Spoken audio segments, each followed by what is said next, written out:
Sportybleather The Golden Boot, Episode 5. June 12th, 2026. World Cup, Day 2. Reaction, Plu. Today's preview. Plu, Transfer Chaos. Charlie, Energetic Opener. Charlie. Right then, welcome back to Sportybleather The Golden Boot, the only podcast that covers the World Cup, the transfers, and the pure madness of football in one place. I'm Charlie. Jade. And I'm Jade. And oh my God. The World Cup is actually here. Like, it's actually happening. We reacted last episode. We told you this tournament was going to be mental. And within 24 hours, it's already delivered. Charlie, let's just get straight into it. Day 1. 2 games. And both of them gave us something to talk about. First up, the opener. The big one.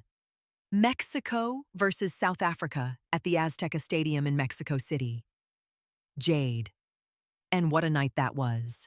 The atmosphere was absolutely electric.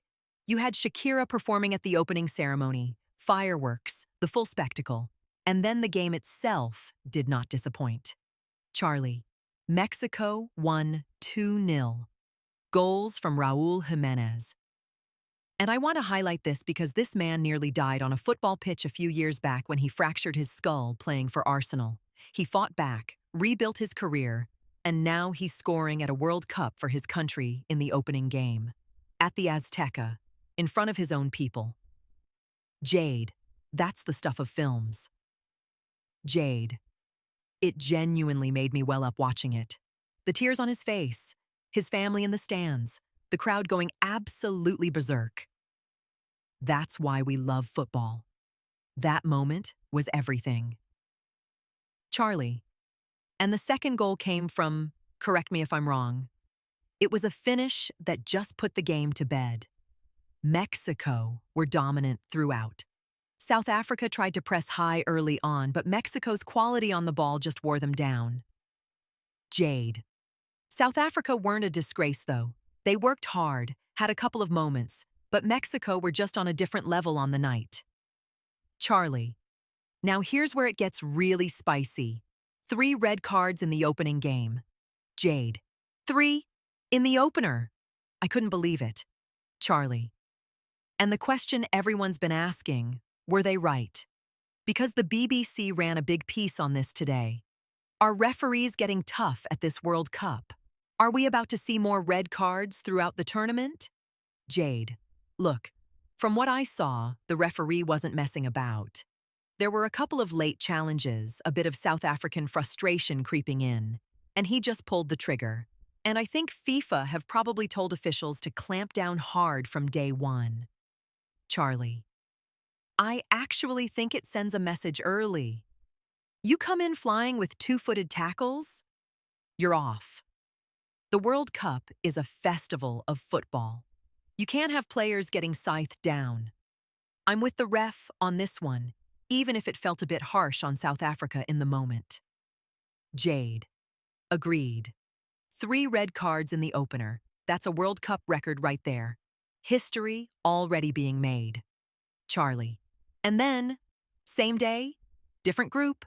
South Korea versus Czech Republic in Group A. Jade. South Korea came from behind to win 2-1. I absolutely loved this game. Charlie. The Czechs took an early lead, and it looked like South Korea might be in trouble. But they just kept playing their game, high energy, quick transitions, and turned it round completely. Jade. South Korea are a fascinating team at this tournament. Tactically disciplined, hard-working, but they've got real quality going forward. And this result means they join Mexico on 3 points at the top of Group A on day 1. Charlie. So after 2 games in Group A, Mexico 3 points, South Korea 3 points, Czech Republic 0, South Africa 0. What a start to the group. Jade. It's going to be tasty when those 2 top sides meet later in the group. But that's for another episode. Charlie, today's matches preview. Charlie. Right. Let's move on to today, June 12th. What's on the menu, Jade? Jade. So tonight we've got Canada versus Bosnia-Herzegovina. Kickoff at 8 o'clock UK time. Group B, and this one is absolutely fascinating. Charlie, Canada, the co-hosts. Playing in front of their own fans for the first time at a World Cup. The BMO Stadium in Toronto, which, by the way, the BBC have been calling the smallest stadium of the tournament. But they're saying it might actually be the best atmosphere of any venue. Jade, cozy, bouncing, and full of Canadians absolutely desperate to make their mark. This could be one of the atmospheres of the tournament. Charlie. Canada have been building steadily as a football nation. Jonathan David up front, lethal in League One for years. Alphonso Davies at left back, one of the best in the world in his position. And the BBC are saying this could be the best Canada team ever assembled. Jade. There's real belief in this squad. They're not just making up the numbers, they're coming to compete. And Bosnia-Herzegovina, well, they've got Edin Dzeko. Charlie. Dzeko, 39 years old, still at a World Cup. The BBC have done a brilliant piece on him. The story of a man who survived the Bosnian War as a child and went on to make history for his country. He's been to World Cups before, but this could genuinely be his last dance. And I hope he gives us something special. Jade. It's a proper clash of styles. Canada's pace and pressing versus Bosnia's experience, and Dzeko's ability to hold the ball up and bring others in. I'm genuinely torn on this one. Charlie.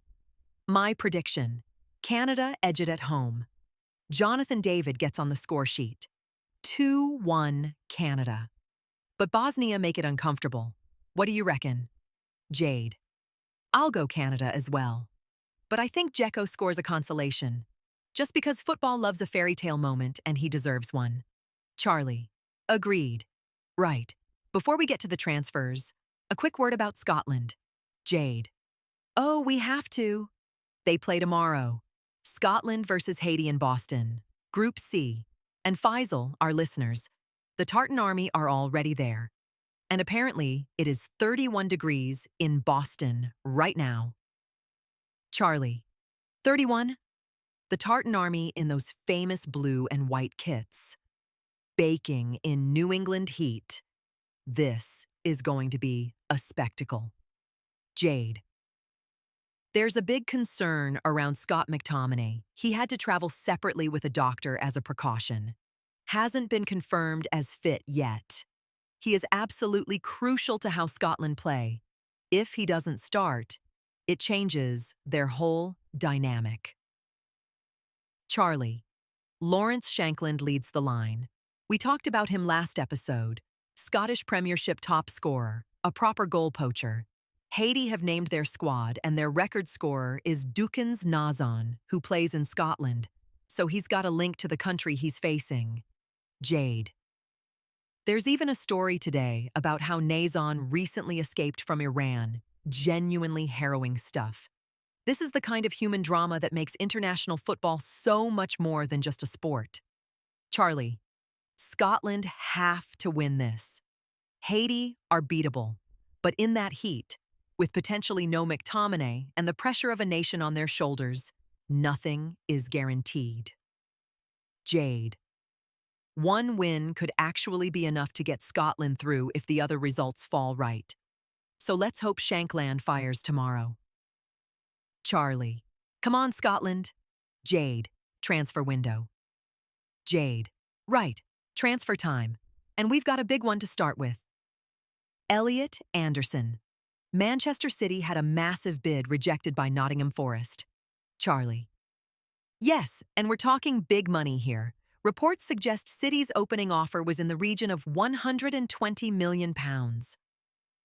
Forest said no. City are expected to go back with an improved offer. Jade. Anderson is 23 years old. He's a box-to-box midfielder. He's been exceptional for Forest, and every top club in England wants him.